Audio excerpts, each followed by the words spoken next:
ਸਤਿ ਸ਼੍ਰੀ ਅਕਾਲ ਵਿਦਿਆਰਥੀਓ। ਪੰਜਾਬ ਭਰ ਦੇ ਸਮੂਹ ਅਧਿਆਪਕ ਸਹਿਬਾਨਾਂ ਅਤੇ ਪਿਆਰੇ ਵਿਦਿਆਰਥੀਆਂ ਨੂੰ ਮੇਰੇ ਵੱਲੋਂ ਜਾਨੀ Parminder Singh, lecturer political science, ਸਰਕਾਰੀ ਕੰਨਿਆ ਸੀਨੀਅਰ ਸੈਕੰਡਰੀ ਸਕੂਲ ਸ਼ਹਿਣਾ, ਜ਼ਿਲ੍ਹਾ ਬਰਨਾਲਾ ਦੀ ਤਰਫੋਂ ਪਿਆਰ ਭਰੀ ਸਤਿ ਸ਼੍ਰੀ ਅਕਾਲ। ਪਿਆਰੇ ਵਿਦਿਆਰਥੀਓ, ਅੱਜ ਅਸੀਂ 12ਵੀਂ ਜਮਾਤ ਦਾ ਰਾਜਨੀਤੀ ਸ਼ਾਸਤਰ ਵਿਸ਼ੇ ਦਾ ਭਾਗ 20 ਦਾ ਪਾਰਟ 20 ਦਾ ਬੜਾ ਹੀ ਮਹੱਤਵਪੂਰਨ ਚੈਪਟਰ ਭਾਰਤ ਦੀ ਵਿਦੇਸ਼ ਨੀਤੀ ਦਾ ਭਾਗ ਪਹਿਲਾ ਲੈ ਕੇ ਹਾਜ਼ਰ ਹੋਏ ਹਾਂ।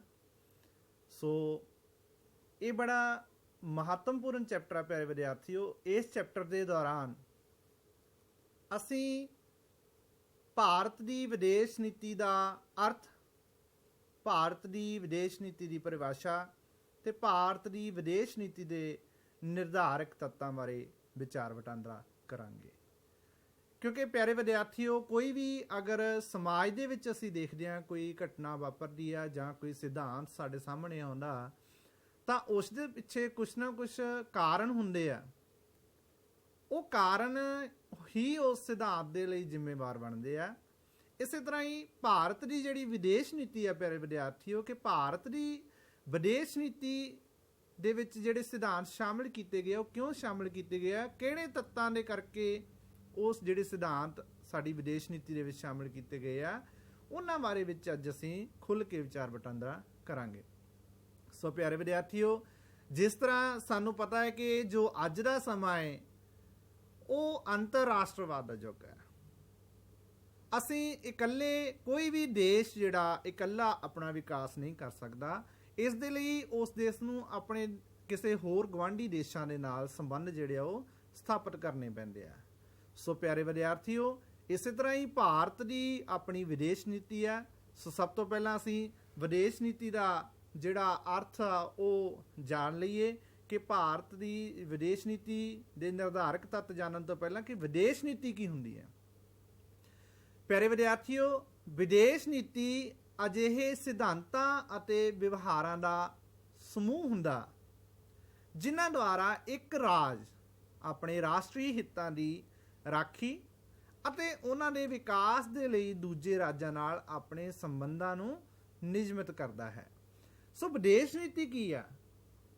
ਕਿਸੇ ਰਾਜ ਦੇ ਸਿਧਾਂਤ ਆ, ਕੁਝ ਵਿਵਹਾਰ ਆ, ਉਹਨਾਂ ਦਾ ਸਮੂਹ ਹੈ। ਰਾਜ ਸ਼ਬਦ ਤੋਂ ਭਾਵ ਅਸੀਂ 11ਵੀਂ ਜਮਾਤ ਦੇ ਵਿੱਚ ਬਹੁਤ ਚੰਗੀ ਤਰ੍ਹਾਂ ਇਹ ਜਾਣ ਚੁੱਕੇ ਹਾਂ ਕਿ ਰਾਜ ਸ਼ਬਦ ਅਸੀਂ ਕਿਸ ਦੇ ਲਈ ਵਰਤੋਂ ਕਰਨਾ।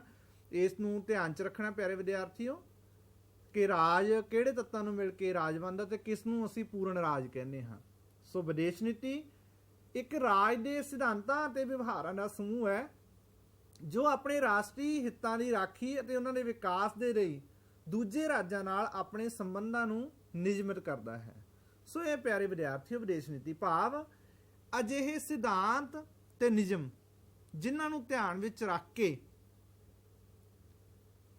ਕੋਈ ਇੱਕ ਦੇਸ਼ ਦੂਜੇ ਦੇਸ਼ ਦੇ ਨਾਲ ਆਪਣੇ ਸੰਬੰਧ ਸਥਾਪਿਤ ਕਰਦਾ। ਕਾਹਦੇ ਲਈ ਸੰਬੰਧ ਸਥਾਪਿਤ ਕਰਦਾ? ਤਾਂ ਕਿ ਆਪਣੇ ਰਾਸ਼ਟਰੀ ਹਿੱਤਾਂ ਦੀ ਰਾਖੀ ਕਰ ਸਕੇ, ਰਾਸ਼ਟਰੀ ਹਿੱਤਾਂ ਦੀ ਪ੍ਰਾਪਤੀ ਹੋ ਸਕੇ ਤੇ ਉਹਨਾਂ ਦਾ ਵਿਕਾਸ ਕਰ ਸਕੇ। ਸੋ ਪਿਆਰੇ ਵਿਦਿਆਰਥੀਓ, ਵਿਦੇਸ਼ ਨੀਤੀ ਦਾ ਅਰਥ ਜਾਣਨ ਤੋਂ ਬਾਅਦ ਅਸੀਂ ਵਿਦੇਸ਼ ਨੀਤੀ ਦੀ ਪਰਿਭਾਸ਼ਾ ਬਾਰੇ ਜਾਣਕਾਰੀ ਅਸੀਂ ਪ੍ਰਾਪਤ ਕਰਾਂਗੇ। ਰੁਥਰਾ ਸਵਾਮੀ ਦੀ ਪਰਿਭਾਸ਼ਾ ਜਿਹੜਾ ਅਸੀਂ ਅਰਥ ਜਾਣਿਆ ਉਹਦੇ ਨਾਲ ਮਿਲਦੀ ਜੁਲਦੀ ਹੈ। ਵਿਦੇਸ਼ ਨੀਤੀ ਅਜਿਹੇ ਸਿਧਾਂਤਾਂ ਅਤੇ ਵਿਵਹਾਰਾਂ ਦਾ ਸਮੂਹ ਹੈ ਜਿਨ੍ਹਾਂ ਦੁਆਰਾ ਇੱਕ ਰਾਜ ਆਪਣੇ ਰਾਸ਼ਟਰੀ ਹਿੱਤਾਂ ਦੀ ਰਾਖੀ ਅਤੇ ਉਹਨਾਂ ਦੇ ਵਿਕਾਸ ਲਈ ਦੂਜੇ ਰਾਜਾਂ ਨਾਲ ਆਪਣੇ ਸੰਬੰਧਾਂ ਨੂੰ ਨਿਯਮਿਤ ਕਰਦਾ ਹੈ। ਪਹਿਲਾਂ ਅਸੀਂ ਅਰਥ ਦੇ ਵਿੱਚ ਵੀ ਗੱਲ ਕਰ ਚੁੱਕੇ ਹਾਂ ਕਿ ਵਿਦੇਸ਼ ਨੀਤੀ ਕੀ ਆ। ਇੱਕ ਕਲੈਕਸ਼ਨ, ਇੱਕ ਸਮੂਹ ਹੈ ਸਿਧਾਂਤਾਂ ਦਾ, ਵਿਵਹਾਰਾਂ ਦਾ, ਜਿਹਦੇ ਨਾਲ ਕੀ ਕਰਦਾ ਇੱਕ ਰਾਜ ਦੂਜੇ ਰਾਜ ਦੇ ਨਾਲ ਸੰਬੰਧ ਸਥਾਪਿਤ ਕਰਦਾ। ਕਿਸ ਚੀਜ਼ ਵਾਸਤੇ? ਆਪਣੇ ਰਾਸ਼ਟਰੀ ਹਿੱਤਾਂ ਦੀ ਰਾਖੀ ਤੇ ਉਹਨਾਂ ਦੇ ਵਿਕਾਸ ਦੇ ਲਈ। ਇਸ ਤੋਂ ਅੱਗੇ ਪਰਿਭਾਸ਼ਾ ਹਾਰਟਮੈਨ ਦੇ ਅਨੁਸਾਰ ਵਿਦੇਸ਼ ਨੀਤੀ ਸੋਚ ਸਮਝ ਕੇ ਚੁਣੇ ਹੋਏ ਰਾਸ਼ਟਰੀ ਹਿੱਤਾਂ ਦਾ ਲੜੀਵਾਰ ਵੇਰਵਾ ਹੈ। ਸੋ ਹਾਰਟਮੈਨ ਜੀ ਕੀ ਕਹਿ ਰਹੇ ਆ ਕਿ ਵਿਦੇਸ਼ ਨੀਤੀ ਸੋਚ ਸਮਝ ਕੇ ਚੁਣੇ ਹੋਏ। ਕਿਉਂ ਸੋਚ ਸਮਝ ਕੇ? ਕਿਉਂਕਿ ਉਹਨਾਂ ਸਿਧਾਂਤਾਂ ਦੇ ਰਾਹੀਂ ਅਸੀਂ ਆਪਣੇ ਦੇਸ਼ ਦੇ ਰਾਸ਼ਟਰੀ ਹਿੱਤਾਂ ਦਾ ਵਿਕਾਸ ਕਰਨਾ। ਇਸ ਕਰਕੇ ਸੋਚ ਸਮਝ ਕੇ ਚੁਣੇ ਹੋਏ ਰਾਸ਼ਟਰੀ ਹਿੱਤਾਂ ਦਾ ਲੜੀਵਾਰ ਵੇਰਵਾ ਹੈ। ਸਾਡੇ ਰਾਸ਼ਟਰ ਦੇ ਹਿੱਤ ਹੀ ਛੁਪੇ ਹੋਏ ਆ, ਉਹਨਾਂ ਸਿਧਾਂਤਾਂ ਦੇ ਪਿੱਛੇ, ਉਹਨਾਂ ਵਿਵਹਾਰਾਂ ਦੇ ਪਿੱਛੇ ਸਾਡੇ ਰਾਸ਼ਟਰੀ ਹਿੱਤ ਹੀ ਛੁਪੇ ਹੋਏ ਆ। ਡਾਕਟਰ ਜੋਹਨਸਨ ਦੇ ਅਨੁਸਾਰ ਵਿਦੇਸ਼ ਨੀਤੀ ਸ਼ਾਸਨ ਦੀ ਅਜਿਹੀ ਕਲਾ ਹੈ ਜੋ ਮੁੱਖ ਰੂਪ ਵਿੱਚ ਵਿਦੇਸ਼ੀ ਸ਼ਕਤੀਆਂ ਨਾਲ ਸੰਬੰਧ ਰੱਖਦੀ ਹੈ। ਸੋ ਵਿਦੇਸ਼ ਨੀਤੀ ਕੀ ਹੈ? ਸ਼ਾਸਨ ਦੀ ਕਲਾ ਹੈ ਜਿਹਦਾ ਸੰਬੰਧ ਕਿਹਦੇ ਨਾਲ ਆ? ਵਿਦੇਸ਼ੀ ਸ਼ਕਤੀਆਂ ਦੇ ਨਾਲ। ਅਸੀਂ ਪਹਿਲਾਂ ਗੱਲ ਕਰ ਚੁੱਕੇ ਹਾਂ ਕਿ ਦੂਜੇ ਦੇਸ਼ਾਂ ਨਾਲ ਸੰਬੰਧ ਜਦੋਂ ਅਸੀਂ ਬਣਾਉਂਦੇ ਹਾਂ ਤਾਂ ਉਹ ਦਾ ਜਿਹੜਾ ਸੰਕਲਪ ਸਾਡੇ ਸਾਹਮਣੇ ਆਉਂਦਾ ਵਿਦੇਸ਼ ਨੀਤੀ ਆਉਂਦਾ। ਸੋ ਪਿਆਰੇ ਵਿਦਿਆਰਥੀਓ, ਵਿਦੇਸ਼ ਨੀਤੀ ਨੂੰ ਅਸੀਂ ਜੇ ਸੌਖੇ ਸ਼ਬਦਾਂ ਦੇ ਵਿੱਚ ਸਮਝਣ ਦੀ ਕੋਸ਼ਿਸ਼ ਕਰੀਏ ਤਾਂ ਵਿਦੇਸ਼ ਨੀਤੀ ਕੀ ਹੈ? ਅਜਿਹੇ ਸਿਧਾਂਤਾਂ ਅਤੇ ਵਿਵਹਾਰਾਂ ਦਾ ਸਮੂਹ ਹੈ ਜਿਨ੍ਹਾਂ ਦੇ ਨਾਲ ਇੱਕ ਦੇਸ਼ ਆਪਣੇ ਰਾਸ਼ਟਰੀ ਹਿੱਤਾਂ ਦੀ ਪੂਰਤੀ ਕਰਦਾ, ਉਸ ਰਾਸ਼ਟਰੀ ਹਿੱਤਾਂ ਦੀ ਪੂਰਤੀ ਦੇ ਲਈ ਦੂਜੇ ਦੇਸ਼ਾਂ ਦੇ ਨਾਲ ਸੰਬੰਧ ਸਥਾਪਿਤ ਕਰਦਾ ਤੇ ਕੁਝ ਨਿਯਮਾਂ ਨੂੰ ਧਿਆਨ 'ਚ ਰੱਖ ਕੇ, ਕੁਝ ਸਿਧਾਂਤਾਂ ਨੂੰ ਧਿਆਨ 'ਚ ਰੱਖ ਕੇ ਸੰਬੰਧ ਸਥਾਪਿਤ ਕਰਦਾ। ਸੋ ਇਹ ਵਿਦੇਸ਼ ਨੀਤੀ। ਸੋ ਪਿਆਰੇ ਵਿਦਿਆਰਥੀਓ, ਵਿਦੇਸ਼ ਨੀਤੀ ਦਾ ਅਰਥ ਜਾਣਨ ਤੋਂ ਬਾਅਦ, ਵਿਦੇਸ਼ ਨੀਤੀ ਦੀ ਪਰਿਭਾਸ਼ਾ ਜਾਣਨ ਤੋਂ ਬਾਅਦ ਅਸੀਂ ਵਿਦੇਸ਼ ਨੀਤੀ ਦੇ ਜਿਹੜੇ ਸਾਡੇ ਭਾਰਤ ਦੀ ਵਿਦੇਸ਼ ਨੀਤੀ ਦੇ ਜਿਹੜੇ ਬਾਨੀ ਆ ਉਹਨਾਂ ਬਾਰੇ ਗੱਲ ਕਰਾਂਗੇ ਕਿ ਜਿਹੜੀ ਭਾਰਤ ਦੀ ਵਿਦੇਸ਼ ਨੀਤੀ ਆ ਜੋ ਮੌਜੂਦਾ ਸਮੇਂ ਹੈ ਉਹਦੇ ਬਾਨੀ ਕੌਣ ਸੀ। ਸੋ ਭਾਰਤ ਦੀ ਵਰਤਮਾਨ ਵਿਦੇਸ਼ ਨੀਤੀ ਦੇ ਬਾਨੀ ਭਾਰਤ ਦੇ ਪਹਿਲੇ ਪ੍ਰਧਾਨ ਮੰਤਰੀ ਪੰਡਿਤ ਜਵਾਹਰ ਲਾਲ ਨਹਿਰੂ ਸਨ। ਕੌਣ ਸੀ? ਭਾਰਤ ਦੇ ਪਹਿਲੇ ਪ੍ਰਧਾਨ ਮੰਤਰੀ ਪੰਡਿਤ ਜਵਾਹਰ ਲਾਲ ਨਹਿਰੂ ਜੀ। ਤੇ ਉਹਨਾਂ ਦੇ ਅਨੁਸਾਰ ਵਿਦੇਸ਼ ਨੀਤੀ ਕੀ ਸੀ? ਪੰਡਿਤ ਜਵਾਹਰ ਲਾਲ ਨਹਿਰੂ ਜੀ ਦੇ ਅਨੁਸਾਰ ਵਿਦੇਸ਼ ਨੀਤੀ ਦਾ ਉਦੇਸ਼ ਰਾਸ਼ਟਰੀ ਹਿੱਤਾਂ ਦੀ ਪੈਰਵੀ ਕਰਨਾ, ਦੇਸ਼ ਦੀ ਏਕਤਾ ਨੂੰ ਕਾਇਮ ਰੱਖਣਾ ਅਤੇ ਵਿਸ਼ਵ ਸ਼ਾਂਤੀ ਦੀ ਸਥਾਪਨਾ ਕਰਨਾ ਹੈ। ਇਹ ਪੰਡਿਤ ਜਵਾਹਰ ਲਾਲ ਨਹਿਰੂ ਜੀ ਅਨੁਸਾਰ ਸੀ। ਸੋ ਰਾਸ਼ਟਰੀ ਹਿੱਤਾਂ ਦੀ ਪੈਰਵੀ ਕਰਨਾ, ਵਾਰ-ਵਾਰ ਰਾਸ਼ਟਰੀ ਹਿੱਤਾਂ ਦੀ ਗੱਲ ਆ ਰਹੀ ਆ। ਸਾਡੀਆਂ ਕੁਝ ਲੋੜਾਂ ਰਾਸ਼ਟਰ ਦੇ ਹਿੱਤ ਆ, ਉਹਨਾਂ ਦੀ ਪੂਰਤੀ ਕਰਨੀ ਆ ਅਸੀਂ। ਇਸ ਕਰਕੇ ਅਸੀਂ ਸੰਬੰਧ ਸਥਾਪਿਤ ਕਰਦੇ ਹਾਂ। ਅਸੀਂ ਜੇ ਕਿਸੇ ਸਮਾਜ ਦੇ ਵਿੱਚ ਅਸੀਂ ਦੇਖਦੇ ਹਾਂ, ਜਦੋਂ ਅਸੀਂ ਵਿਚਰਦੇ ਹਾਂ, ਅਸੀਂ ਜੋ ਵੀ ਕੰਮ ਕਰ ਰਹੇ ਹਾਂ ਉਹਦੇ ਪਿੱਛੇ ਕੁਛ ਨਾ ਕੁਛ ਸਾਡਾ ਉਦੇਸ਼ ਛੁਪਿਆ ਹੁੰਦਾ। ਉਸ ਉਦੇਸ਼ ਦੀ ਅਸੀਂ ਪੂਰਤੀ ਕਰਨੀ ਹੁੰਦੀ ਹੈ। ਸੋ ਇਸੇ ਤਰ੍ਹਾਂ ਹੀ ਇੱਕ ਦੇਸ਼ ਨੇ ਆਪਣੇ ਰਾਸ਼ਟਰੀ ਹਿੱਤਾਂ ਦੀ ਪੂਰਤੀ ਕਰਨੀ ਹੁੰਦੀ ਹੈ। ਸੋ ਉਹਦੇ ਲਈ ਜਿਹੜੀ ਇਹ ਵਿਦੇਸ਼ ਨੀਤੀ ਸਾਡੇ ਸਾਹਮਣੇ ਆਉਂਦੀ ਹੈ। ਸੋ ਪਿਆਰੇ ਵਿਦਿਆਰਥੀਓ, ਕਈ ਵਾਰ ਤੁਹਾਨੂੰ ਪ੍ਰੀਖਿਆ ਦੇ ਵਿੱਚ ਸਵਾਲ ਆ ਜਾਂਦਾ ਕਿ ਭਾਰਤ ਦੀ ਵਿਦੇਸ਼ ਨੀਤੀ ਦੇ ਬਾਨੀ ਕਿਸ ਨੂੰ ਕਿਹਾ ਜਾਂਦਾ ਹੈ, ਤਾਂ ਉੱਤਰ ਦੇ ਵਿੱਚ ਕੀ ਜਵਾਬ ਦੇਣਾ? ਕੀ ਜਵਾਬ ਦੇਣਾ ਤੁਸੀਂ ਉੱਤਰ ਦੇ ਵਿੱਚ? ਬਿਲਕੁਲ ਸਹੀ, ਪੰਡਿਤ ਜਵਾਹਰ ਲਾਲ ਨਹਿਰੂ ਜੀ। ਪੰਡਿਤ ਜਵਾਹਰ ਲਾਲ ਨਹਿਰੂ ਜੀ ਸਨ। ਸੋ ਪਿਆਰੇ ਵਿਦਿਆਰਥੀਓ, ਇਸ ਤੋਂ ਅੱਗੇ ਅਸੀਂ ਗੱਲ ਕਰਾਂਗੇ ਕਿ ਭਾਰਤ ਦੀ ਵਿਦੇਸ਼ ਨੀਤੀ ਦੇ ਉਦੇਸ਼ ਕਿਹੜੇ-ਕਿਹੜੇ ਆ। ਜਿਹੜੀ ਭਾਰਤੀ ਵਿਦੇਸ਼ ਨੀਤੀ ਆ ਉਹਦੇ ਉਦੇਸ਼ ਕੀ ਆ? ਪਹਿਲਾ ਦੇਸ਼ ਦੀ ਏਕਤਾ, ਅਖੰਡਤਾ ਅਤੇ ਰਾਜਨੀਤਿਕ ਸੁਤੰਤਰਤਾ ਨੂੰ ਕਾਇਮ ਰੱਖਣਾ। ਇਹ ਭਾਰਤ ਦੀ ਵਿਦੇਸ਼ ਨੀਤੀ ਦਾ ਪਹਿਲਾ ਉਦੇਸ਼ ਹੈ ਕਿ ਅਸੀਂ ਦੇਸ਼ ਦੀ ਏਕਤਾ ਨੂੰ ਬਣਾਈ ਰੱਖਣਾ, ਅਖੰਡਤਾ ਨੂੰ ਬਣਾਈ ਰੱਖਣਾ ਤੇ ਰਾਜਨੀਤਿਕ ਸੁਤੰਤਰਤਾ ਨੂੰ ਵੀ ਨਾਲ ਦੀ ਨਾਲ ਕਾਇਮ ਰੱਖਣਾ। ਦੂਸਰਾ ਹੈ ਦੇਸ਼ ਦੇ ਆਰਥਿਕ ਵਿਕਾਸ ਨੂੰ ਯਕੀਨੀ ਬਣਾਉਣਾ। ਆਰਥਿਕ ਵਿਕਾਸ ਬਹੁਤ ਜ਼ਰੂਰੀ ਹੈ, ਉਸ ਨੂੰ ਯਕੀਨੀ ਬਣਾਉਣਾ। ਤੀਸਰਾ ਹੈ ਵਿਸ਼ਵ ਸ਼ਾਂਤੀ ਦੀ ਸਥਾਪਨਾ ਕਰਨਾ।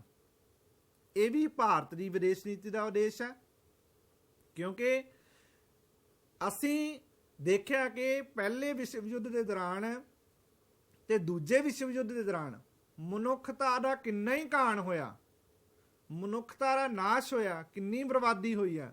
ਸੋ ਭਾਰਤ ਨੇ ਆਪਣੀ ਵਿਦੇਸ਼ ਨੀਤੀ ਦਾ ਇਸੇ ਕਰਕੇ ਉਦੇਸ਼ ਬਣਾਇਆ ਵਿਸ਼ਵ ਸ਼ਾਂਤੀ ਦੀ ਸਥਾਪਨਾ। ਇਕੱਲੇ ਆਪਣੇ ਦੇਸ਼ 'ਚ ਹੀ ਨਹੀਂ, ਪੂਰੇ ਵਿਸ਼ਵ ਦੇ ਵਿੱਚ ਸ਼ਾਂਤੀ ਹੋਵੇ। ਅੰਤਰਰਾਸ਼ਟਰੀ ਸਹਿਯੋਗ ਨੂੰ ਵਿਕਸਿਤ ਕਰਨਾ, ਇਹ ਵੀ ਭਾਰਤੀ ਵਿਦੇਸ਼ ਨੀਤੀ ਦਾ ਉਦੇਸ਼ ਹੈ ਕਿ ਜਿਹੜਾ ਅੰਤਰਰਾਸ਼ਟਰੀ ਸਹਿਯੋਗ ਵਿਕਸਿਤ ਕੀਤਾ ਜਾਵੇ, ਇੰਟਰਨੈਸ਼ਨਲ ਲੈਵਲ ਤੇ ਕੋਆਪਰੇਟ ਕਰਨਾ, ਅਸੀਂ ਸਹਿਯੋਗ ਦੇਣਾ ਪੂਰਨ ਰੂਪ ਦੇ ਵਿੱਚ, ਉਸ ਨੂੰ ਅਸੀਂ ਵਿਕਸਿਤ ਕਰਨ ਦੇ ਲਈ ਕਦਮ ਚੁੱਕਣੇ ਆ ਭਾਰਤ ਨੇ। ਇਹ ਭਾਰਤੀ ਵਿਦੇਸ਼ ਨੀਤੀ ਦਾ ਉਦੇਸ਼ ਆ। ਅੰਤਰਰਾਸ਼ਟਰੀ ਸਮੱਸਿਆਵਾਂ ਵਿੱਚ ਭੂਮਿਕਾ, ਕਿਹੜੀ ਭੂਮਿਕਾ? ਅੰਤਰਰਾਸ਼ਟਰੀ ਸਮੱਸਿਆਵਾਂ ਦੇ ਵਿੱਚ ਕਿਰਿਆਸ਼ੀਲ ਭੂਮਿਕਾ ਨਿਭਾਉਣਾ। ਹੁਣ ਅੰਤਰਰਾਸ਼ਟਰੀ ਸਮੱਸਿਆਵਾਂ ਕਿਹੜੀਆਂ ਹੋ ਸਕਦੀਆਂ? ਫੋਰ ਐਗਜ਼ਾਮਪਲ ਵਾਤਾਵਰਣ ਦੀ ਸਮੱਸਿਆ। ਕੀ ਵਾਤਾਵਰਣ ਦੀ ਸਮੱਸਿਆ ਸਾਡੇ ਦੇਸ਼ ਦੀਆਂ ਹੱਦਾਂ ਸਰਹੱਦਾਂ ਰੋਕ ਸਕਦੀਆਂ? ਨਹੀਂ ਰੋਕ ਸਕਦੀਆਂ। ਕਿਉਂ? ਜਿਹੜੀ ਹੁਣ ਜੇ ਅਸੀਂ ਗੱਲ ਕਰੀਏ ਸਾਡੇ ਦੋ ਦੇਸ਼ਾਂ ਦੇ ਵਿਚਕਾਰ ਕੋਈ ਬਾਰਡਰ ਲਾਈਨ ਆ, ਜੇ ਇੱਕ ਦੇਸ਼ ਦੇ ਵਿੱਚੋਂ ਵਾਤਾਵਰਣ ਨਾਲ ਸੰਬੰਧਿਤ ਸਮੱਸਿਆ ਕੋਈ ਉੱਠੀ ਤਾਂ ਦੂਜੇ ਦੇਸ਼ 'ਚ ਜਾਣ ਤੋਂ ਅਸੀਂ ਰੋਕ ਦਾਂਗੇ? ਨਹੀਂ ਰੋਕਿਆ ਜਾ ਸਕਦਾ। ਸਾਡੀਆਂ ਹੱਦਾਂ ਸਰਹੱਦਾਂ ਇਹ ਵਾਤਾਵਰਣਕ ਸਮੱਸਿਆ ਨੂੰ ਇੱਕ ਦੇਸ਼ ਤੋਂ ਦੂਜੇ ਦੇਸ਼ ਤੱਕ ਜਾਣ ਤੱਕ ਨਹੀਂ ਰੋਕ ਸਕਦੀਆਂ। ਸੋ ਇੱਕ ਅੰਤਰਰਾਸ਼ਟਰੀ ਸਮੱਸਿਆ। ਆਤੰਕਵਾਦ, ਇਹ ਵੀ ਅੰਤਰਰਾਸ਼ਟਰੀ ਸਮੱਸਿਆ। ਸੋ ਅਜਿਹੀਆਂ ਅੰਤਰਰਾਸ਼ਟਰੀ ਸਮੱਸਿਆਵਾਂ ਦੇ ਵਿੱਚ ਕਿਰਿਆਸ਼ੀਲ ਭੂਮਿਕਾ ਨਿਭਾਉਣਾ ਇਹ ਭਾਰਤ ਦੀ ਵਿਦੇਸ਼ ਨੀਤੀ ਦਾ ਉਦੇਸ਼ ਆ। ਇਹਨਾਂ ਉਦੇਸ਼ਾਂ ਨੂੰ ਧਿਆਨ 'ਚ ਰੱਖ ਕੇ ਜਿਹੜੀ ਭਾਰਤ ਦੀ ਵਿਦੇਸ਼ ਨੀਤੀ ਦਾ ਨਿਰਮਾਣ ਕੀਤਾ ਗਿਆ ਪਿਆਰੇ ਵਿਦਿਆਰਥੀਓ। ਸੋ ਇਸ ਤੋਂ ਅੱਗੇ ਅਸੀਂ ਹੁਣ ਗੱਲ ਕਰਾਂਗੇ ਕਿ ਭਾਰਤ ਦੀ ਵਿਦੇਸ਼ ਨੀਤੀ ਦੇ ਨਿਰਧਾਰਕ ਤੱਤ ਕਿਹੜੇ ਕਿਹੜੇ ਆ। ਬਹੁਤ ਹੀ ਇੰਪੋਰਟੈਂਟ ਹੈ। ਪਹਿਲਾਂ ਮੈਂ ਗੱਲ ਕਰਕੇ ਹਟਿਆ ਤੁਹਾਡੇ ਨਾਲ ਪਿਆਰੇ ਵਿਦਿਆਰਥੀਓ ਕਿ ਭਾਰਤੀ ਵਿਦੇਸ਼ ਨੀਤੀ, ਜਿਸ ਤਰ੍ਹਾਂ ਕੋਈ ਵੀ ਘਟਨਾ ਜਾਂ ਕੋਈ ਸਿਧਾਂਤ ਹੋਣ ਦੇ ਵਿੱਚ ਆਉਣਾ, ਉਹਦੇ ਪਿੱਛੇ ਕੁਝ ਕਾਰਨ ਹੁੰਦੇ ਆ। ਸੋ ਇਸੇ ਤਰ੍ਹਾਂ ਹੀ ਭਾਰਤੀ ਵਿਦੇਸ਼ ਨੀਤੀ ਦੇ ਨਿਰਮਾਣ ਦੇ ਵਿੱਚ ਕੁਝ ਨਿਰਧਾਰਕ ਤੱਤ ਆ, ਉਹਨਾਂ ਬਾਰੇ ਹੁਣ ਅਸੀਂ ਵਿਚਾਰ ਚਰਚਾ ਕਰਾਂਗੇ। ਸੋ ਜਿਸ ਦੇ ਵਿੱਚ ਪਹਿਲਾ ਪੁਆਇੰਟ ਹੈ ਸੰਵਿਧਾਨਿਕ ਤੱਤ। ਭਾਰਤੀ ਸੰਵਿਧਾਨ ਦੇ ਵਿੱਚ, ਸੰਵਿਧਾਨ ਦੇ ਚੌਥੇ ਅਧਿਆਇ ਦੇ ਵਿੱਚ ਰਾਜ ਦੀ ਨੀਤੀ ਦੇ ਨਿਰਦੇਸ਼ਕ ਸਿਧਾਂਤ ਦਿੱਤੇ ਗਏ ਆ, ਅਨੁਛੇਦ 36 ਤੋਂ 51 ਤੱਕ। ਇਹਨਾਂ ਨਿਰਦੇਸ਼ਕ ਸਿਧਾਂਤਾਂ ਦੇ ਨੂੰ ਧਿਆਨ ਵਿੱਚ ਰੱਖਦੇ ਹੋਏ ਭਾਰਤੀ ਵਿਦੇਸ਼ ਨੀਤੀ ਦਾ ਨਿਰਮਾਣ ਕੀਤਾ ਗਿਆ। ਹੁਣ ਇਹ ਜਿਹੜੇ ਨਿਰਦੇਸ਼ਕ ਸਿਧਾਂਤ ਆ ਭਾਰਤੀ ਵਿਦੇਸ਼ ਨੀਤੀ ਦੇ ਨਿਰਧਾਰਕ ਤੱਤ ਦੇ ਰੂਪ ਵਿੱਚ ਸਾਡੇ ਸਾਹਮਣੇ ਆਏ ਆ, ਜਿਹਦੇ ਵਿੱਚ ਹੈ ਰਾਜ ਅੰਤਰਰਾਸ਼ਟਰੀ ਸ਼ਾਂਤੀ ਅਤੇ ਸੁਰੱਖਿਆ ਨੂੰ ਬੜਾਵਾ ਦੇਣ ਦਾ ਯਤਨ ਕਰੇਗਾ। ਇਹ ਜੋ ਅਸੀਂ ਹੁਣ ਪੜ੍ਹਨ ਜਾ ਰਹੇ ਹਾਂ ਇਹ ਸਾਡੇ ਭਾਰਤੀ ਸੰਵਿਧਾਨ ਦੇ ਵਿੱਚ ਰਾਜ ਦੀ ਨੀਤੀ ਦੇ ਨਿਰਦੇਸ਼ਕ ਸਿਧਾਂਤਾਂ ਦੇ ਵਿੱਚ ਦਰਜ ਕੀਤੇ ਗਏ ਸਿਧਾਂਤ, ਜਿਨ੍ਹਾਂ ਨੂੰ ਧਿਆਨ ਵਿੱਚ ਰੱਖਦੇ ਹੋਏ ਭਾਰਤੀ ਵਿਦੇਸ਼ ਨੀਤੀ ਦਾ ਨਿਰਮਾਣ ਕੀਤਾ ਗਿਆ। ਆੜਾ ਵੱਖ-ਵੱਖ ਰਾਸ਼ਟਰਾਂ ਵਿਚਕਾਰ ਨਿਆਂ ਤੇ ਸਤਿਕਾਰ ਦੇ ਆਧਾਰ ਤੇ ਸੰਬੰਧ ਸਥਾਪਿਤ ਕਰੇਗਾ। ਸੰਗਠਿਤ ਲੋਕਾਂ ਵਿਚਕਾਰ ਆਪਸੀ ਸੰਬੰਧਾਂ ਨੂੰ ਨਿਯਮਿਤ ਕਰਨ ਲਈ ਅੰਤਰਰਾਸ਼ਟਰੀ ਕਾਨੂੰਨ ਅਤੇ ਸੰਧੀਆਂ ਦੇ ਪ੍ਰਤੀ ਸਤਿਕਾਰ ਨੂੰ ਵਧਾਇਆ ਜਾਵੇਗਾ। ਭਾਵ ਜਿਹੜੀਆਂ ਸੰਧੀਆਂ ਹੋਣਗੀਆਂ ਦੇਸ਼ਾਂ ਦੇ ਵਿੱਚ ਉਹਨੂੰ ਸਤਿਕਾਰ ਨੂੰ ਵਧਾਇਆ ਜਾਵੇਗਾ। ਅੰਤਰਰਾਸ਼ਟਰੀ ਝਗੜਿਆਂ ਨੂੰ ਆਪਸੀ ਗੱਲਬਾਤ ਨਾਲ ਹੱਲ ਕਰਨ ਨੂੰ ਉਤਸ਼ਾਹਿਤ ਕੀਤਾ ਜਾਵੇਗਾ ਕਿ ਜਿਹੜੇ ਆਪਸੀ ਦੇਸ਼ਾਂ ਦੇ ਵਿੱਚ ਝਗੜੇ ਹੋਣਗੇ ਉਹਨਾਂ ਨੂੰ ਅਸੀਂ ਆਪਸੀ ਗੱਲਬਾਤ ਦੇ ਨਾਲ ਹੱਲ ਕਰਨ ਦੇ ਲਈ ਉਤਸ਼ਾਹਿਤ ਕੀਤਾ ਜਾਵੇਗਾ। ਤੇ ਇਹ ਜਿਹੜੇ ਸਿਧਾਂਤ ਰਾਜ ਦੀ ਨੀਤੀ ਦੇ ਨਿਰਦੇਸ਼ਕ ਸਿਧਾਂਤ ਆ ਉਹ ਧਿਆਨ ਵਿੱਚ ਰੱਖ ਕੇ ਹੀ ਜਿਹੜੀ ਸਾਡੀ ਭਾਰਤ ਦੀ ਵਿਦੇਸ਼ ਨੀਤੀ ਦਾ ਨਿਰਮਾਣ ਕੀਤਾ ਗਿਆ। ਇਸ ਕਰਕੇ ਇਸ ਨੂੰ ਭਾਰਤੀ ਵਿਦੇਸ਼ ਨੀਤੀ ਦਾ ਨਿਰਧਾਰਕ ਤੱਤ ਕਿਹਾ ਜਾਂਦਾ। ਦੂਸਰਾ ਪੁਆਇੰਟ ਆ ਗਿਆ ਭਾਰਤੀ ਵਿਦੇਸ਼ ਨੀਤੀ ਦੇ ਨਿਰਧਾਰਕ ਤੱਤ ਦੇ ਵਿੱਚ ਭੂਗੋਲਿਕ ਤੱਤ। ਕਿਸੇ ਦੇਸ਼ ਦੀ ਭੂਗੋਲਿਕ ਸਥਿਤੀ ਹੈ ਜਿਹੜੀ ਉਹ ਵੀ ਉੱਥੋਂ ਦੀ ਵਿਦੇਸ਼ ਨੀਤੀ ਨੂੰ ਬਹੁਤ ਹੱਦ ਤੱਕ ਪ੍ਰਭਾਵਿਤ ਕਰਦੀ ਹੈ।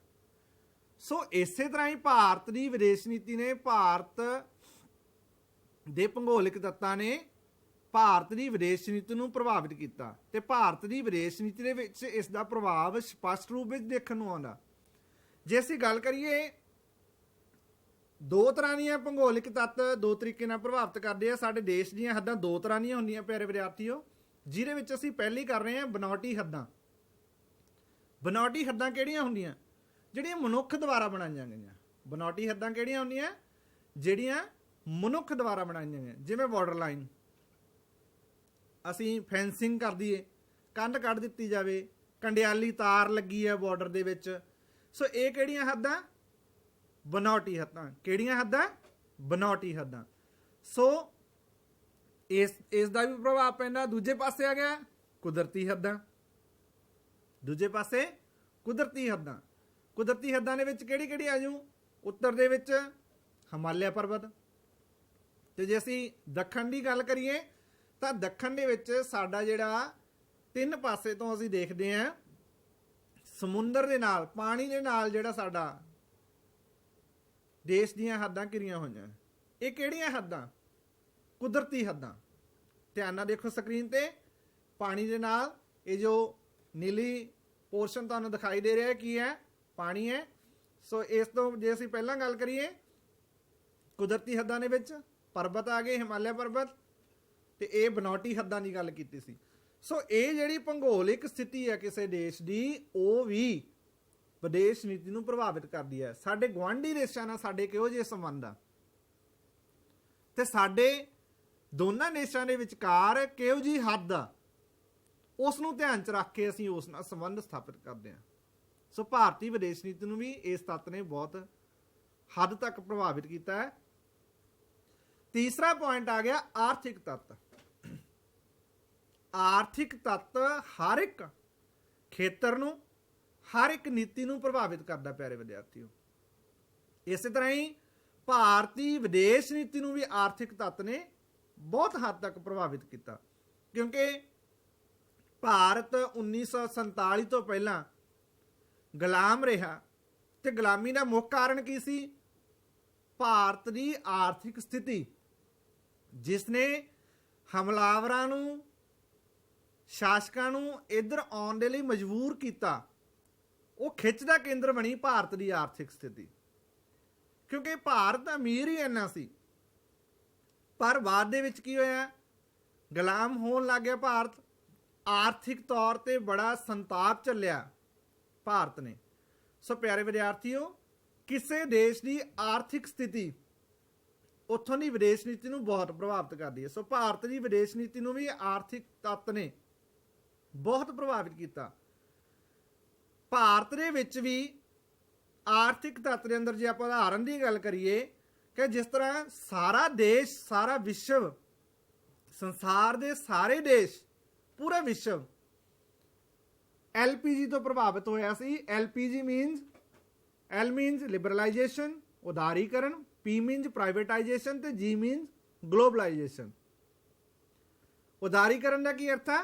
ਰਾਜ ਦਾ ਅਰਥ ਵਿਵਸਥਾ ਤੇ ਨਿਯੰਤਰਣ ਨਾ ਹੋਣਾ। ਤੇ ਪੀ ਮੀਨਸ ਪ੍ਰਾਈਵੇਟਾਈਜੇਸ਼ਨ, ਉਦਯੋਗਾਂ ਤੇ ਨਿੱਜੀ ਲੋਕਾਂ ਦਾ ਨਿਯੰਤਰਣ, ਮਤਲਬ ਸਰਕਾਰੀ ਕੰਮਾਂ ਦੇ ਵਿੱਚ ਪ੍ਰਾਈਵੇਟ ਖੇਤਰ ਦੀ ਦਖਲਅੰਦਾਜ਼ੀ। ਤੇ ਜੀ ਮੀਨਸ ਗਲੋਬਲਾਈਜੇਸ਼ਨ, ਇੱਕ ਦੇਸ਼ ਦੀ ਅਰਥ ਵਿਵਸਥਾ ਦਾ ਵਿਸ਼ਵ ਅਰਥ ਵਿਵਸਥਾ ਨਾਲ ਏਕੀਕਰਨ। ਇਹ ਚੀਜ਼ ਨੇ ਐਲਪੀਜੀ ਨੇ ਬਹੁਤ ਹੱਦ ਤੱਕ ਸਾਰੇ ਸੰਸਾਰ ਨੂੰ ਪ੍ਰਭਾਵਿਤ ਕੀਤਾ ਸੀ ਤੇ ਭਾਰਤ ਦੇ ਵਿੱਚ ਵੀ ਇਸ ਦਾ ਸਪਸ਼ਟ ਪ੍ਰਭਾਵ ਵੇਖਣ ਨੂੰ ਮਿਲਿਆ। ਕਿਉਂ? ਕਿਉਂਕਿ ਭਾਰਤ ਦੀ ਜਿਹੜੀ ਆਰਥਿਕ ਸਥਿਤੀ ਸੀ ਉਸ ਦੇ ਕਾਰਨ ਭਾਰਤ ਦੇ ਵਿੱਚ ਇਹ ਚੀਜ਼ ਐਂਟਰ ਕੀਤੀ ਤੇ ਇਸ ਤਰ੍ਹਾਂ ਦੀ ਜਿਹੜੀ ਨੀਤੀ ਹੈ ਭਾਰਤ ਦੀ ਵਿਦੇਸ਼ ਨੀਤੀ ਸਾਡੇ ਸਾਹਮਣੇ ਉੱਭਰ ਕੇ ਆਈ। ਇਸ ਤੋਂ ਅੱਗੇ ਪਿਆਰੇ ਵਿਦਿਆਰਥੀਓ, ਆਰਥਿਕ ਤੱਤ ਦੇ ਵਿੱਚ ਹੀ ਕਿ ਭਾਰਤ ਦੀ ਵਿਦੇਸ਼ ਨੀਤੀ ਦੇ ਅਧੀਨ ਹੈ ਕਿ ਅਸੀਂ ਵਿਸ਼ਵ ਵਪਾਰ ਸੰਗਠਨ ਦਾ ਭਾਰਤ ਮੈਂਬਰ ਆ। ਭਾਰਤ ਕਿਸ ਚੀਜ਼ ਦਾ ਮੈਂਬਰ ਆ? WTO ਦਾ, ਵਰਲਡ ਟ੍ਰੇਡ ਆਰਗੇਨਾਈਜੇਸ਼ਨ ਦਾ, ਵਿਸ਼ਵ ਵਪਾਰ ਸੰਗਠਨ ਦਾ ਭਾਰਤ ਮੈਂਬਰ ਆ। ਕਿਉਂ ਮੈਂਬਰ ਆ? ਕਿਉਂਕਿ ਸਾਰੇ ਸੰਸਾਰ ਦੇ ਵਿੱਚ ਇਸ ਤਰ੍ਹਾਂ ਦੀ ਮੰਗ ਸੀ। ਕਿਹੜੇ ਤੱਤ ਨੇ ਪ੍ਰਭਾਵਿਤ ਕੀਤੀ ਸੀ ਉਹ ਮੰਗ? ਆਰਥਿਕ ਤੱਤ ਨੇ। ਇਸ ਕਰਕੇ ਭਾਰਤੀ ਵਿਦੇਸ਼ ਨੀਤੀ ਦੇ ਵਿੱਚ ਇਹ ਵੀ ਨਿਰਧਾਰਕ ਤੱਤਾਂ ਦੇ ਵਿੱਚ ਆਰਥਿਕ ਤੱਤ ਨੇ ਬੜੀ ਮਹੱਤਵਪੂਰਨ ਭੂਮਿਕਾ ਨਿਭਾਈ। ਇਸ ਤੋਂ ਅੱਗੇ ਆ ਗਿਆ ਪਿਆਰੇ ਵਿਦਿਆਰਥੀਓ, ਭਾਰਤੀ ਵਿਦੇਸ਼ ਨੀਤੀ ਦਾ ਨਿਰਧਾਰਕ ਤੱਤ ਇਤਿਹਾਸਿਕ ਤੱਤ, ਕਿ ਹਰ ਇੱਕ ਵਿਦੇਸ਼ ਨੀਤੀ, ਹਰੇਕ ਦੇਸ਼ ਦੀ ਵਿਦੇਸ਼ ਨੀਤੀ ਜਿਹੜੀ ਉਹ ਇਤਿਹਾਸ ਤੋਂ ਪ੍ਰਭਾਵਿਤ ਹੁੰਦੀ ਹੈ। ਭਾਰਤ ਅੰਗਰੇਜ਼ਾਂ ਦਾ ਗੁਲਾਮ ਰਿਹਾ, ਇਸ ਕਰਕੇ ਭਾਰਤ ਹੁਣ ਕੀ ਹੈ? ਮੌਜੂਦਾ ਸਮੇਂ ਦੇ ਵਿੱਚ ਰਾਸ਼ਟਰਮੰਡਲ ਦਾ ਮੈਂਬਰ ਆ। ਕਿਉਂ? ਕਿਉਂਕਿ ਰਾਸ਼ਟਰਮੰਡਲ ਕੀ ਸੀ? ਉਹਨਾਂ ਦੇਸ਼ਾਂ ਦਾ ਸੰਗਠਨ ਸੀ ਜਿਹੜੇ ਕਦੇ ਨਾ ਕਦੇ ਅੰਗਰੇਜ਼ਾਂ ਦੇ ਅਧੀਨ ਰਹੇ ਸੀ। ਸੋ ਇਤਿਹਾਸਿਕ ਤੱਤ ਬਹੁਤ ਮਹੱਤਵਪੂਰਨ ਰੋਲ ਅਦਾ ਕਰਦੇ ਆ। ਇਤਿਹਾਸ ਦੇ ਵਿੱਚ ਜੋ ਵਾਪਰਿਆ ਉਹ ਮੌਜੂਦਾ ਸਮੇਂ ਦੇ ਵਿੱਚ ਪ੍ਰਭਾਵਿਤ ਕਰਦਾ। ਸੋ ਇਤਿਹਾਸਿਕ ਤੱਤਾਂ ਦੇ ਕਾਰਨ ਹੀ ਭਾਰਤੀ ਵਿਦੇਸ਼ ਨੀਤੀ ਦੇ ਅਧੀਨ ਅਸੀਂ ਦੇਖਦੇ ਹਾਂ ਕਿ ਸਾਡੇ ਦੂਜੇ ਦੇਸ਼ਾਂ ਨਾਲ ਸੰਬੰਧ ਕਿਹੋ ਜਿਹੇ ਆ। ਇਸ ਤੋਂ ਅੱਗੇ ਆ ਗਿਆ ਪਿਆਰੇ ਵਿਦਿਆਰਥੀਓ, ਸੈਨਿਕ ਤੱਤ।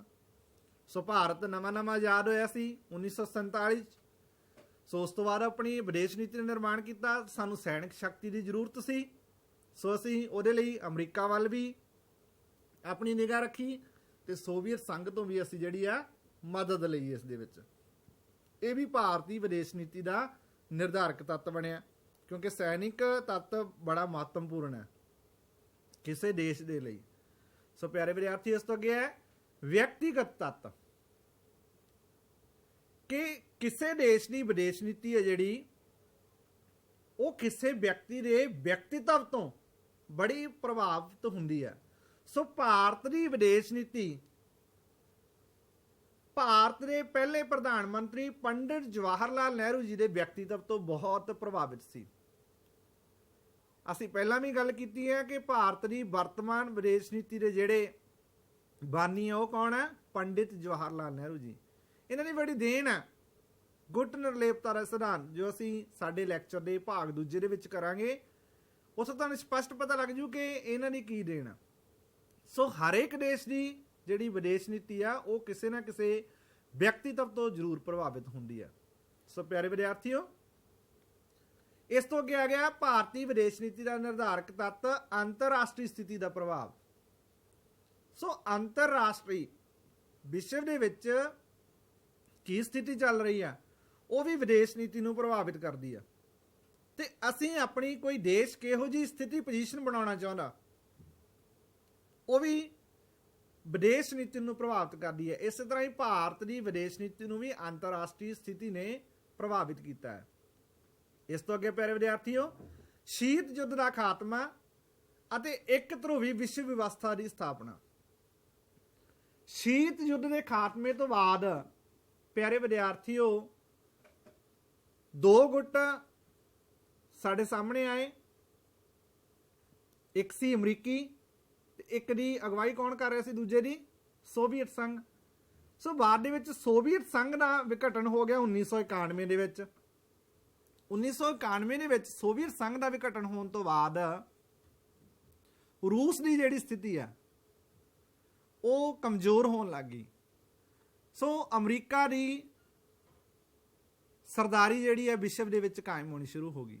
ਸੋ ਦੇਸ਼ਾਂ ਨੇ ਇਹ ਸੋਚਿਆ ਕਿ ਇੱਕ ਦੇਸ਼ ਦੀ ਸਰਦਾਰੀ ਜਿਹੜੀ ਕਾਇਮ ਹੋ ਰਹੀ ਹੈ ਗਲਤ ਹੈ। ਸੋ ਇਸ ਦੇ ਲਈ ਮੂਵਮੈਂਟਸ ਚੱਲੀਆਂ, ਵਿਚਾਰ ਵਟਾਂਦਰਾ ਹੋਇਆ। 2009 ਤੇ ਫਿਰ 2011 ਦੇ ਵਿੱਚ ਬ੍ਰਿਕਸ ਦੀ ਸਥਾਪਨਾ ਹੋਈ। ਬ੍ਰਿਕਸ ਮੀਨਜ਼ 5 ਦੇਸ਼ ਆ ਪਿਆਰੇ ਵਿਦਿਆਰਥੀਓ, ਬ੍ਰਾਜ਼ੀਲ, ਰਸ਼ੀਆ, ਇੰਡੀਆ, ਚਾਈਨਾ ਤੇ ਸਾਊਥ ਅਫਰੀਕਾ। ਧਿਆਨ ਰੱਖਣਾ, ਬ੍ਰਾਜ਼ੀਲ, ਰਸ਼ੀਆ, ਇੰਡੀਆ, ਚਾਈਨਾ ਤੇ ਸਾਊਥ ਅਫਰੀਕਾ, ਇਹਨਾਂ ਨੇ ਬ੍ਰਿਕਸ ਦੀ ਸਥਾਪਨਾ ਕੀਤੀ ਤਾਂ ਕਿ ਜਿਹੜੀ ਇੱਕ ਦੇਸ਼ ਦੀ ਜਿਹੜੀ ਸਰਦਾਰੀ ਆ ਉਹਨੂੰ ਖਤਮ ਕੀਤਾ ਜਾ ਸਕੇ। ਸੋ ਇਹ ਦੇਖੋ, ਆਪਾਂ ਪਹਿਲਾਂ ਗੱਲ ਕਰ ਚੁੱਕੇ ਹਾਂ ਕਿ ਅੰਤਰਰਾਸ਼ਟਰੀ ਸਥਿਤੀ ਦਾ ਪ੍ਰਭਾਵ, ਅੰਤਰਰਾਸ਼ਟਰੀ ਸਥਿਤੀ ਦਾ ਪ੍ਰਭਾਵ ਪੈਂਦਾ ਆਮ ਤੌਰ ਤੇ ਹੀ ਪੈਂਦਾ। ਸੋ ਕਿਉਂਕਿ ਹੁਣ ਦੇਖੋ ਵਿਸ਼ਵ ਦੇ ਵਿੱਚ ਇੱਕ ਦੇਸ਼ ਆ ਜਿਹੜਾ ਉਹ ਮੋਹਰੀ ਹੋਣ ਲੱਗ ਗਿਆ ਸੀ ਸੋਵੀਅਤ ਸੰਘ ਦੇ ਵਿਘਟਨ ਤੋਂ ਬਾਅਦ। ਸੋ ਇਹਨਾਂ ਦੇਸ਼ਾਂ ਨੇ ਮਿਲ ਕੇ ਇੱਕ ਸੰਸਥਾ ਦੀ ਸਥਾਪਨਾ ਕੀਤੀ, ਬ੍ਰਿਕਸ ਸਮਿਟ।